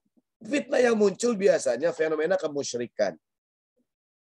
Fenomena kemusyrikan, buka surat Nuh ayat 23. Nuh surat 71, 23. Tadi saya bilang, saya mohon maaf ya, guru kita Ustaz Jeffrey orang yang baik beliau. Beliau guru. Iya enggak? Nuh ayat 23. 23. Saya itu doang tahunnya 23. Jadi Sesarau ini bisa juga bahasa Inggris. Enggak, itu doang dah, 23 doang. Jadi saya bilang dari cerita ketika Ustaz Uje meninggal, banyak yang itu kan nggak boleh, atau Ibu Sinta Nuria, istrinya almarhum Gus Dur, Presiden RI yang keempat ya. Ketika Gus Dur meninggal dunia, banyak orang ziarah ke makam Gus Dur. Tapi banyak orang yang ziarah kubur ngambil tanah kuburan. Ziarah kubur boleh nggak? Boleh. Tapi ngambil tanah kuburan buat jimat nggak usah. Kalau nggak salah tuh saya baca berita Ibu Sinta Nuria, istri almarhum Pak Gus Dur bilang, tolong dong yang ziarah kuburan suami saya jangan diambilin, tanahnya bisa ambles ntar. Enggak, semua orang ziarah ambil tanahnya ambles. Ziarah kubur boleh, syirik jangan. Gini, jangan sampai orang yang meninggal menimbulkan fitnah. Murid-muridnya syirik. Ini terjadi pada zaman Nabi Nuh. Zaman Nabi Nuh, lihat ayatnya nih. Surat Nuh ayat 23. Bismillahirrahmanirrahim. Wa qalu la tadarunna alihatakum wa la tadarunna waddaw wa la suwa'a wa la yaghutha wa ya'uqa wa nasra. Artinya, dan mereka berkata, jangan sekali-kali kamu meninggalkan penyembahan Tuhan-Tuhan kamu, dan jangan pula sekali-sekali kamu meninggalkan penyembahan Wad, dan jangan pula Suwa, Yaghut, Ya'ud, dan Nasr. gitu. Pada zaman Nabi Nuh, ini jangan ada orang-orang namanya Wad, Suwa, Yaghus, Ya'uq, dan Nasr. Berapa orang tuh? 5 orang ya. Wad, Suwa, Yaghus, Ya'uq, Nasr. Ini orang-orang soleh pada zaman Nabi Nuh. orang-orang soleh ini jadi panutan di masyarakatnya, orang baik. Ketika meninggal dunia, dibuatlah monumen, patung mengenang kebaikan 5 orang soleh ini. Siapakah 5 orang soleh ini? Yaitu tadi Uwad, Suwa, Yaghus, Ya'uq, Nasr, 5 orang. Awalnya sih monumen buat mengenang aja gitu. Lama-lama didatengin tiap tahun, didatengin lama-lama disembah, lama-lama jadi berhala. Inilah asal muasal penyembahan berhala pada zaman Nabi Nuh. Karena nyembah berhala itu pertamanya di Syam, kapan Nabi Nuh. Nah, ada orang Arab pedagang membawa tradisi nyembah berhala dari Syam ke Mekah. Jadi dari mana asalnya nyembah berhala 5-nya tadi? Itu aslinya 5 orang yang baik. Dibikin monumen, diziarahin, lama-lama disembah. Akhirnya apa? Orang yang meninggal menimbulkan fitnah gitu. Ya kan? Yang terakhir banget, terakhir sekali ini. Bagaimana kita kalau orang meninggal dunia berdoalah kepada Allah Subhanahu wa taala agar mudah-mudahan diberikan ganti yang terbaik, dan mudah-mudahan musibahnya menjadi kebaikan. Saya kembali yang tadi dulu yang masalah syirik. Jadi banyak orang yang pas meninggal dunia, muridnya, jamaahnya musyrik. Ziarah kubur boleh, tapi mengagung-agungkan kuburan. Yang meninggal kita doain, tapi jangan kemudian kita dibikin monumen. Lama-lama orang datang ke situ, nyekap.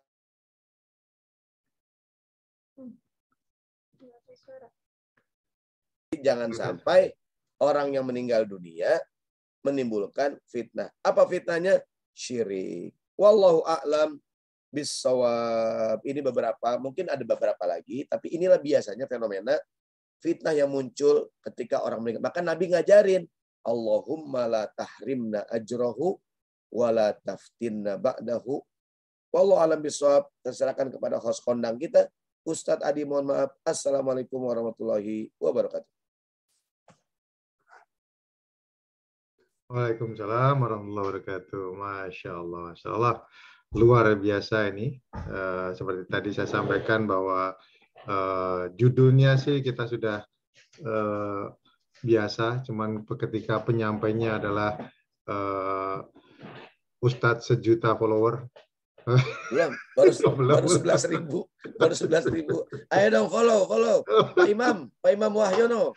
Diperbanyak vlognya dulu deh. Ibu Ami belum follow kayaknya. Ayo follow Instagram saya. Kalau Ustadz bukan vlog tapi blog, ke vlognya dulu. Alhamdulillah kita mendapatkan pelajaran yang sangat luar biasa berkaitan dengan fitnah yang muncul setelah kematian seseorang.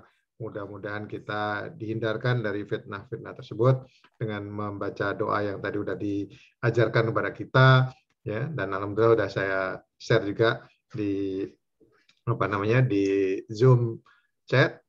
Untuk ini saya persilakan bagi yang ingin menyampaikan pertanyaan bisa diketik, atau kalau ingin berbicara langsung dengan Ustadz Syahroni silahkan angkat tangannya sehingga nanti kami berikan kesempatan untuk berbicara. Bagi yang sedang tidak berbicara untuk tetap mute ya supaya bisa lebih lancar. Silakan. Ada pertanyaan, Acung, atau mau diketik di chat, silakan. Ya. Assalamualaikum, Tad. Waalaikumsalam. Moderator aslinya mau bertanya juga. Apaan tadi lagi di jalan jadi ya. Alhamdulillah, jazakallahu khair Ustaz atas tadkirahnya hari ini. Masalah ini sebenarnya masalah yang serius ya, yang setiap kita itu harus sampaikan kepada anak-anak kita, dan kemungkinan orang-orang tua kita juga akan menyampaikannya kepada kita, mungkin kalau yang belum kayak gitu. Jadi ini masalah-masalah yang sebenarnya kalau bisa dibilang ini menyedihkan kayak gitu ya. Pembicaraan tentang masalah bagaimana nanti kalau kita sudah mati kayak gitu, bagaimana kalau kita akan mati nantinya kayak gitu, apa-apa saja yang kita akan berikan kepada anak-anak kita, wasiatnya seperti apa, seperti itu. Itu mungkin kebanyakan orang di sini kok ngomongnya kok masalah mati mulu sih gitu. Gimana ya gitu, orang juga masih hidup gitu. Kadang-kadang saya kalau diajak ngomong seperti itu juga mana kayak gitu loh ya. Ya cuman ya memang semua orang akan mati kayak gitu ya. Jadi sudah semestinya kita mempersiapkan akan hal itu. Yang ingin saya pertanyakan tentang tadi, saya menyampaikan kalau ada yang pro sama kontra setelah meninggalnya Ustadz Jufri ya. Ya. Jeffrey. Iya, itu apakah mereka itu yang pro dan kontra punya dasarnya masing-masing kayak gitu yang bisa ditinjau dari hadis dan atau mungkin sumber yang lain kayak gitu tadi? Atau mereka hanya cuman kepengin dan nggak kepengin kayak gitu tadi? Apa nih? Membangun kuburan? Iya, itu ya, yang tadi itu. Ya. Membangun kuburan, atau maksudnya membuat kayak kayak rumah-rumahan di atasnya atau gimana tadi? Ya. Baik, bismillahirrahmanirrahim. Ya. Jadi ada hadis dari baginda Rasul Shallallahu Alaihi Wasallam, hadis yang menjelaskan tentang larangan membangun kuburan, gitu. Tapi sebenarnya kita pahami dulu bahwa termasuk dosa yang besar adalah dosa syirik, ya kan? Sehingga segala hal yang menuju pada perbuatan syirik itu dilarang, gitu. Jadi yang mesti jelas tuh nih. Jadi yang dilarang sebenarnya adalah melakukan perbuatan syirik. Ya kan? Nah, kemudian segala hal yang bisa menjerumuskan orang pada syirik dilarang sama Nabi. Gitu. Termasuk perbuatan yang bisa menjerumuskan pada perbuatan syirik adalah terlampau mengagung-agungkan. Orang meninggal kita doain, ziarah kubur. Ini gini bunyi hadisnya. Riwayat Imam Muslim. Naha Rasulullah sallallahu alaihi wasallam ayyujassisal qabra wa ayyaquda alaihi wa ayyubna alaihi. Artinya, Nabi Muhammad melarang kalimat tajsis itu artinya menyemen kuburan. Duduk di atasnya dan membuat bangunan di atasnya. Ini pertama ini dulu ya. Walaupun nanti larangan ini apakah larangannya haram, apakah makruh, itu terlepas nanti orang itu dalil. Intinya Nabi melarang. Kenapa dilarang? Pertama mungkin dia beragam alasan. Mungkin kalau kita mencoba-coba mencari. Tapi tadi jangan terlampau berlebihan gitu. Yang kedua apalagi sekarang kalau di Jakarta tanah kuburan dibangun sempit. Ini enggak. Bahkan kalau sekarang banyak kuburan dikasih batu nisan yang gede-gede. Jadi kagak muat banyak. Yang bagus tuh kayak Taman Makam Pahlawan. Nah, para ulama memberikan jalan tengah. Para ulama memberikan fatwa ya juzu ayyar wa yajuzu raf'a qadr raf wa yajuzu raf'ul qabri qadra shibrin lutu'rafa wa tuhtaram. Boleh meninggikan kuburan seukuran sejengkal, segini sejengkal ya. Dengan tujuan agar diketahui kalau ini kuburan dan agar dihormati gitu. Gitu. Ya kan? Jadi agar dikenali kalau ini kuburan.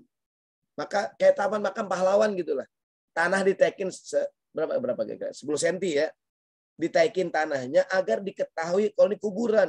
Karena kuburan jangan diinjak, jangan didudukin gitu. Karena kata Nabi jangan duduk dulu di kuburan. Nah, orang sekarang bikin bazar di kuburan. Ya enggak? Kadang pacaran di kuburan. Orang juga setan sekarang takut sama manusia. Dulu kan kita ada kuburan lari. Sekarang orang pacaran di kuburan. Ngetrek. Ada tuh video viral di tanah air. Anak muda ngetrek di kuburan. Itu yang meninggal nangis. Lihat, ya Allah, nggak dianggap banget kita. Nggak dianggap banget. Masa ngetrek di kuburan. Ini saya ulangi. Jadi ada larangan Nabi membangun. Nah nanti masalahnya apakah larangannya itu haram atau makruh atau itu masalah lain lah ya. Itu masalah lain. Maksudnya pokoknya Nabi ngelarang gitu. Cuman kalau kita coba-coba jangan. Apalagi kalau kita kan Nabi itu kan visioner. Hari ini kalau kuburan dibangun ya Allah sempit kuburan. Iya nggak? Bahkan tuh pernah ada berita pada zaman Pak Ali Sadikin, Gubernur DKI Jakarta, ya kan, beliau usul agar orang dikuburin diri karena udah nggak ada tanah kuburan, sempat begitu beliau tuh. Nah sekarang banyak pemakaman di tanah air nih yang dibangun di daerah-daerah, karena sayang-sayang kalau di Jakarta, kalau nggak tahu kalau di ibu kota yang baru. Maksudnya jangan yang gini lah, ya sekedar taruh batu nisan. Saya juga pernah dengan keluarga saya, begitu saya pulang dari Kairo dulu dari Mesir, makam ayah saya dibuat rumah-rumahan. Karena dibikin rumah-rumahan, ada atapnya. Akhirnya kalau musim hujan, ayam pada kumpul. Jadi tempat kumpul ayam jadi kotor jadinya. Yang kedua karena nggak kena air hujan, jadi tanah kuburannya kering. Ambles jadinya. Akhirnya saya ngomong dengan keluarga, bongkar aja atapnya. Lalu dibongkarlah, sepakat keluarga dibongkar atapnya. Sekarang kena air hujan, tumbuh rumput, ya kan? Tanah jadi padat, dan yang penting ayam nggak pada kumpul. Gitu.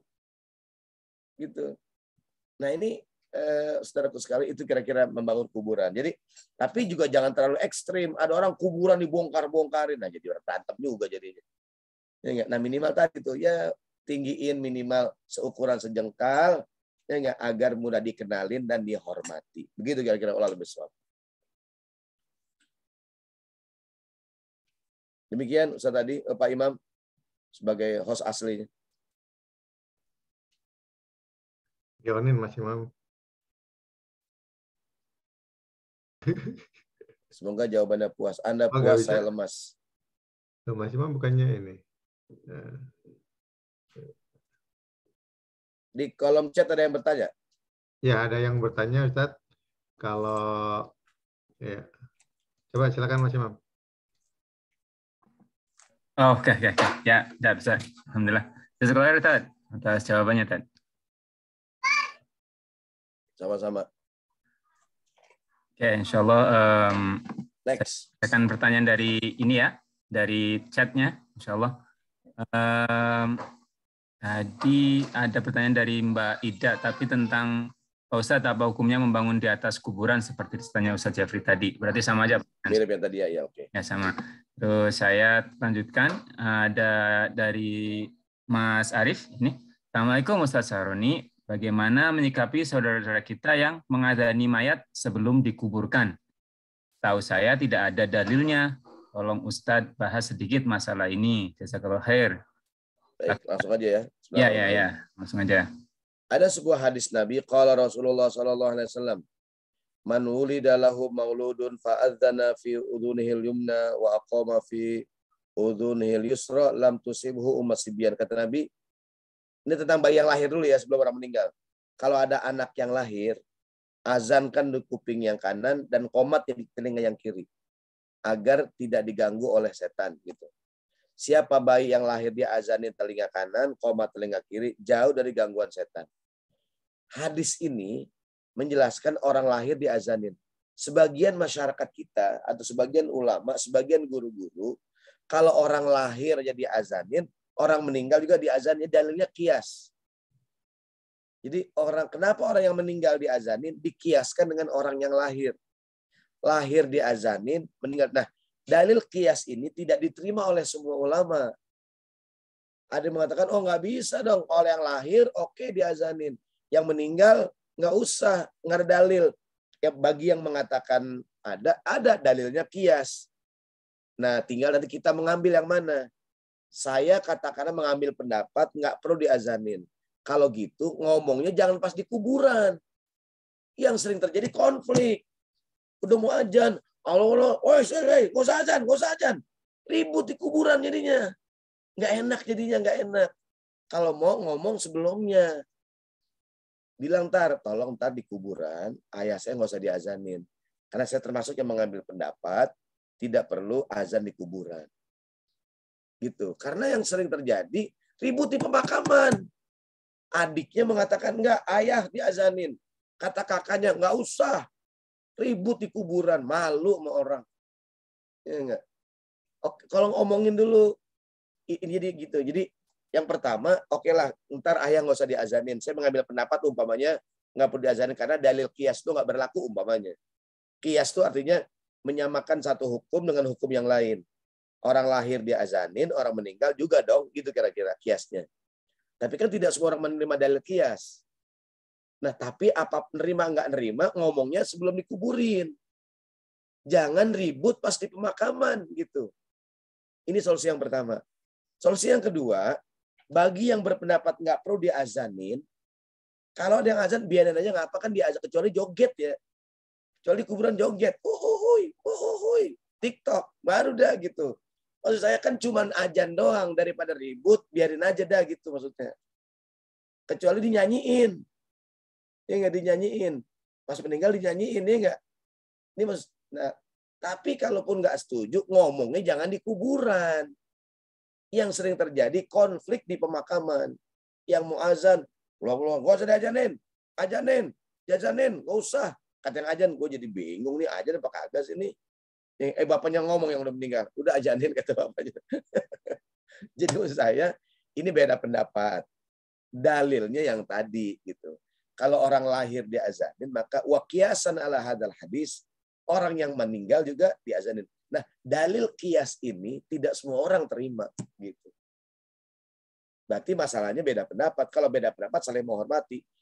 Nah, tapi tadi ngomongnya sebelum di pemakaman. Gitu Allah bisa. Mohon maaf. Ya, jazakallah khair atas penjelasannya. Mudah-mudahan tambah jelas ya. Insya Allah saling respect pendapat. Insya Allah. Terus pertanyaan selanjutnya. Tadi pertanyaan kayaknya ada yang ngacung ini. Nggak ada ya? Oke. Ada, karena yang ngacung mundurkan diri, saya bacakan selanjutnya deh. Dari Ibu Lia di Vegas. Insya Allah.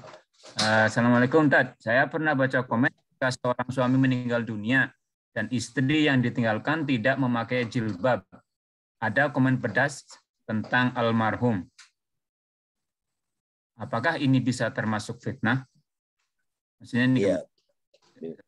Betul sekali. Kadang-kadang sekarang zamannya medsos kan. Zamannya medsos, orang kadang nge-share ini, nge-share itu, nge-share ini, nge-share itu. Saya secara pribadi juga, ini yang saya tahu ya, orang tuh kalau sudah balik memiliki kewajiban masing-masing. Ayat Qur'annya wa allaisa lil insani illa ma sa'a. Manusia tidak akan mendapatkan balasan, dosa atau pahala kecuali yang dia kerjakan. Kita tidak menanggung dosa orang lain. Saya ulangi ayatnya wa allaisa lil insani illa ma sa'a. Ini Al-Qur'an surat An-Najm ayat 39.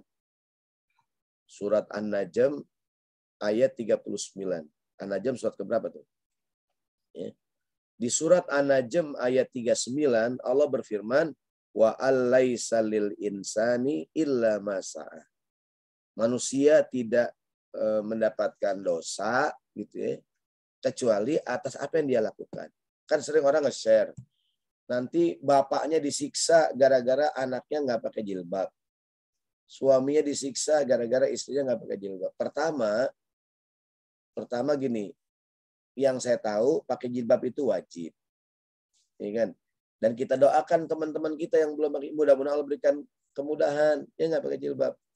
Tapi komen yang pedas tadi katakanlah, menurut pendapat saya kurang pada tempatnya gitu.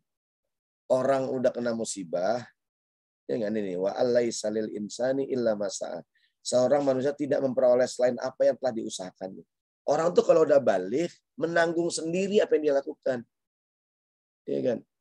Saya punya istriku pakai jilbab, ya kan? Sebagai sesama ini, saya udah bilangin, dia nggak ngerti juga, itu urusan dia sama Tuhan gitu. Saya bukan berarti suami masa bodoh, orang bukan, tapi bahwa orang yang meninggal itu ya udah gitu. Seperti ada hadis Nabi, al-mayyitu yu'adzabu bibuka'il hayy. Orang yang meninggal disiksa gara-gara tangisan orang yang masih hidup. Ini hadis mengajarkan kalau ada yang meninggal jangan nangis berlebihan. Itu benar keterangan. Menjadi almarhum mendapatkan sisa kalau dia berwasiat, kalau aku meninggal nangis ya supaya kelihatannya sedih ya, itu gitu. Maka kalau bisa berwasiat, anakku kalau ayah meninggal kamu nggak usah nangis berlebihan gitu. istriku, kalau aku meninggal kamu nggak usah nangis ya. Siapa yang nangis sih mas, care banget kamu. Ya gitu ya. Jadi ada budaya orang Arab. Orang Arab tuh ada budaya orang tuh dibayar buat nangis. Di Kairo ada saya di kampus Al Azhar, di sebelahnya ada rumah sakit Hussein, rumah sakit umum namanya rumah sakit Hussein. Itu di depan rumah sakit banyak ibu-ibu pakai pakaian hitam, baju hitam, semua serba hitam, disewa buat nangis. Kalau dia meninggal, disewa 2-3 orang, kadang banyak 10 orang. Seolah-olah yang meninggal ini orang baik, yang nangis banyak, padahal joki gitu, joki nangis. Ini yang nggak boleh gitu. Ini yang nggak boleh. Maksudnya nangis nah termasuk tadi orang yang udah meninggal itu tidak menanggung apalagi udah dibilangin. Nah, tapi begini, mudah-mudahan kita doakan saudara kita, adik kita, teman kita muslimah yang belum berhijab, doakan mudah-mudahan Allah berikan kemudahan, Allah berikan taufik, insya Allah bisa menutup aurat dengan baik. Gitu, karena kadang-kadang ya doa kita, support kita insya Allah gitu. Demikian kira-kira Pak Imam. Kalau yang dimaksudkan begitu. Baik. Alhamdulillah. Sampai jelas ya. Jelas insya Allah. Mudah-mudahan jelas ya untuk Ibu Lia. Nah, mungkin saya persilakan untuk Ibu Ami Purvis. Sudah ngacung, silakan.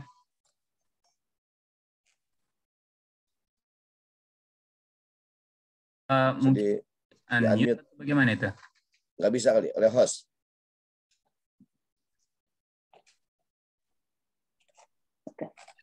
Assalamualaikum Pak Ustadz. Nah, saya ingin bertanya mengenai tradisi atau ada hukumnya kalau orang habis meninggal mengadakan 7 harian sampai 100 harian itu. Nah, jazakallahu khair. Ya. Baik, langsung aja bismillahirrahmanirrahim ya. Orang yang kena musibah dalam keadaan sedih, ya enggak? Kita sedih gitu kan. Nah, orang yang sedih diapain? Dihibur. Maka ada anjuran bertakziah. Takziah itu tidak hanya hari pertama. Bisa takziah di hari kedua, hari ketiga, hari keempat, dan seterusnya. Gitu. Nah, gini, orang Indonesia tuh suka memformalkan sesuatu. Di Indonesia takziah itu diformalkan dalam bentuk acara 3 hari, 7 hari, ada walaupun ada yang mengatakan ini tradisi Buddha. Saya nggak ngomong masalah itulah. Intinya orang kumpul, baca Quran, mendoakan almarhum. Bagus nggak? Bagus-bagus saja ya. Walaupun nggak mesti 3 hari, 7 hari. Dan yang paling penting jangan sampai merepotkan keluarga yang meninggal. Itu dia. Jangan sampai dia udah susah tambah susah. Ya Allah, suaminya meninggal, nggak bikin nigahriin. Suaminya meninggal, nggak bikin tahlilan. Nggak bikin zikir bersama. Tega banget sama suaminya. Kayak orang nguburin kucing katanya. Nggak didoain. Jangan begitu. Yang mau bikin silahkan. Yang nggak mau bikin juga nggak apa-apa. Gitu kira-kira. Ustadz, saya tidak ingin bikin tahlilan 1 hari. Nggak apa-apa, silahkan aja. Ustadz, silahkan. Kalau saya ditanya, apa tuh? Kita hadir ke rumah orang yang meninggal dunia, doain, tolongin. Tapi pesen, saya suka bilang kalau ada tangga meninggal, Bu, nggak usah nyediain makanan macam-macam. Kita nggak apa-apa kok datang cuma minum doang, nggak minum juga nggak apa-apa. Orang kita mau doain almarhum. Yang penting sahibul bait jangan repot gara-gara kedatangan kita. Gitu. Boleh kita pesen, nggak usahlah nyediain sembako, gitu kan. Apalagi minyak lagi susah sekarang, gitu kan. Gitu ya. Kabar buat yang sedang di Amerika Serikat, Indonesia sekarang minyak lagi susah. Ya. Jadi lagi COVID-19 yang langka masker, lagi Delta yang langka itu oksigen, sekarang Omikron yang langka minyak. Jadi saya ulangi, yang mau bikin silahkan, yang enggak apa-apa. Yang mau bikin ya kita mau hormati aja gitu. Ya kan dia bikin 4 hari, 7 hari, 40 hari, 100 hari gitu. Tapi tadi jangan seolah-olah kayak pesta gitu.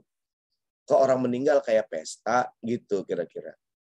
Tapi kita jangan ngata-ngatain orang yang nggak bikin. Mungkin dia nggak punya duit. Tadi tuh orang kadang begitu, tega banget. Suaminya meninggal dikuburin kayak nguburin kucing, nggak pakai dibikin tahlilan, nggak boleh.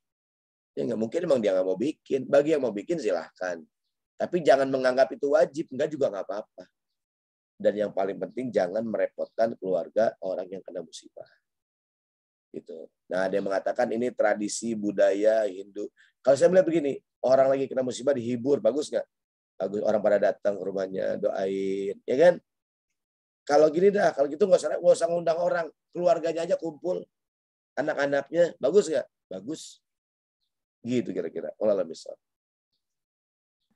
Supaya kita, ya, jadi yang mau bikin silakan, enggak juga, no problem, no problem. Alhamdulillah jelas ya Ibu Ami Pervis. Alhamdulillah jazakallah. Alhamdulillah. Selanjutnya pertanyaan.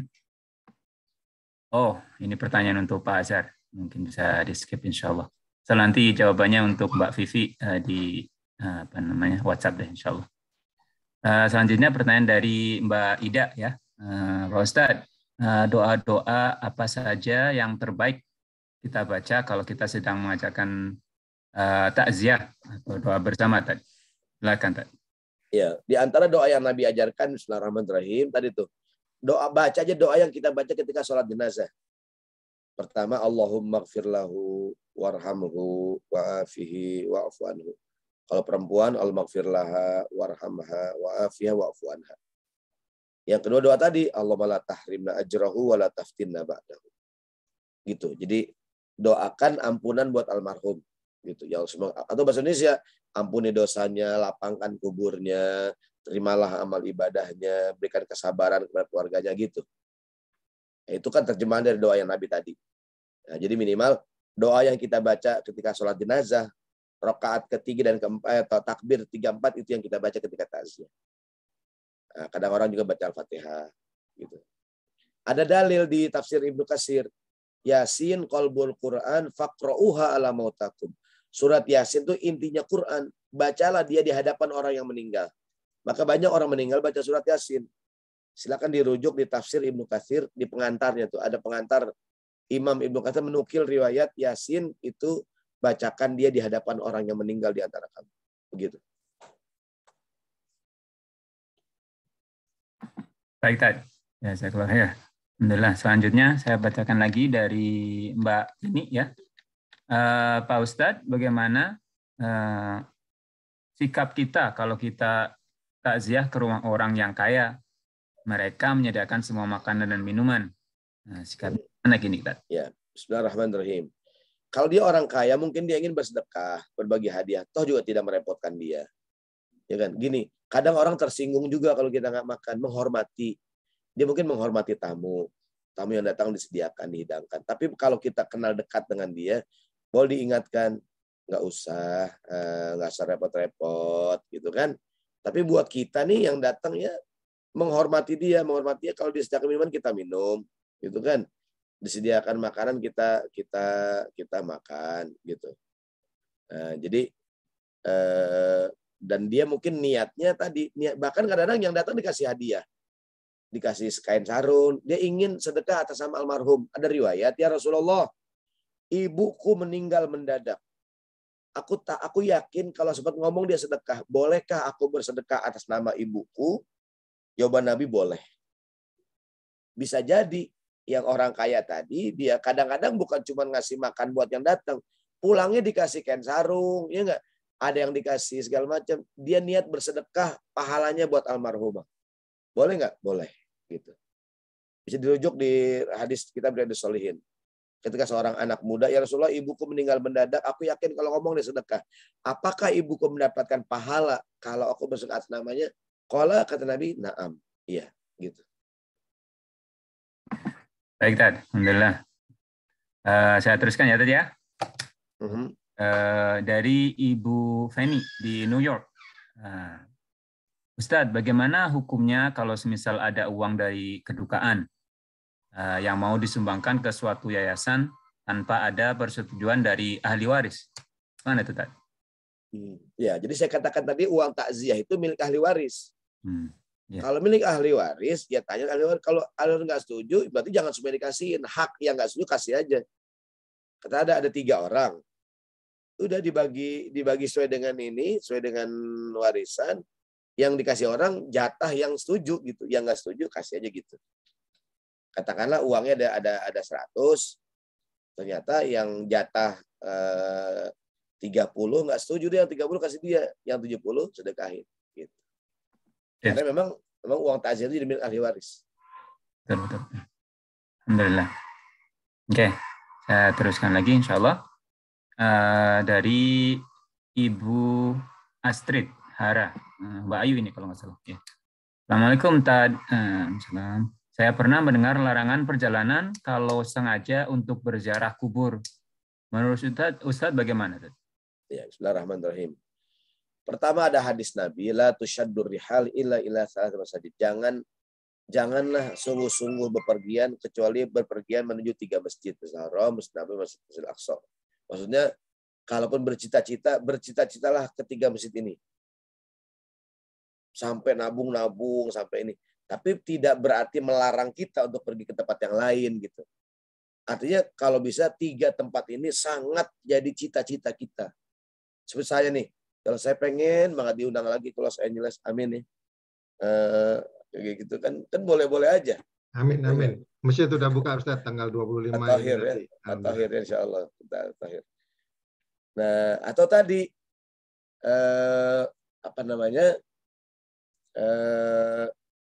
sebenarnya kalau ziarah kubur, Nabi nyuruh. Ziarah kubur kata Nabi, kuntu nahaitukum an ziyaratil kubur ala fazuruha fa innaha tudzakirukum bil akhirah. Dulu aku sempat melarang kalian ziarah kubur kata Nabi di awal Islam. Hari ini silahkan ziarah kubur. Nabi sebutkan alasannya. Ziarah kubur dapat mengingatkan kematian. Di tanah air banyak orang jalan-jalan ke makam Wali Songo. Boleh nggak? Boleh. Apa tujuannya? Ingat mati. Yang kedua, napak tilas. Oh ini loh ternyata makam Sunan Kalijaga yang dulu memperjuangkan Islam. Gitu. Belajar sejarah. Maka bagi yang menggelar acara ziarah kubur, niatkan saja. Selain ingat mati juga napak tilas sejarah gitu. Ya kan? Saya katakan di kota Madinah, ziarah ke makam Nabi, ziarah ke makam istri Nabi, ya kan? Ziarah ke makam para sahabat, kan gitu ya. Apa sih niatnya? Napak tilas. Gitu. Gitu kira-kira. Jadi sambil, karena ziarah kubur itu disunahkan, dianjurkan. Bisa ingatkan kematian. Tapi kuburan mana saja. Apalagi kuburan orang tua kita gitu. Apalagi mohon maaf di Jakarta, kuburan nggak ditengok setahun pindah tuh kuburan. Orang tua nih meninggal kita nggak tengok. Itu nih sana pindah ke belakang lah. Kok pindah kuburan bapak saya? Lu nggak tengok-tengokin katanya. Bisa bergeser tuh. Maka tengokin, dibersihin gitu kira-kira. Baik, Ustaz. Mungkin sebelum itu Ustaz ada kesimpulan dan doa penutup tadi. Silakan tadi. Baik, bismillahirrahmanirrahim. Tidak mungkin Nabi mengajarkan satu doa kecuali membawa kebaikan buat kita.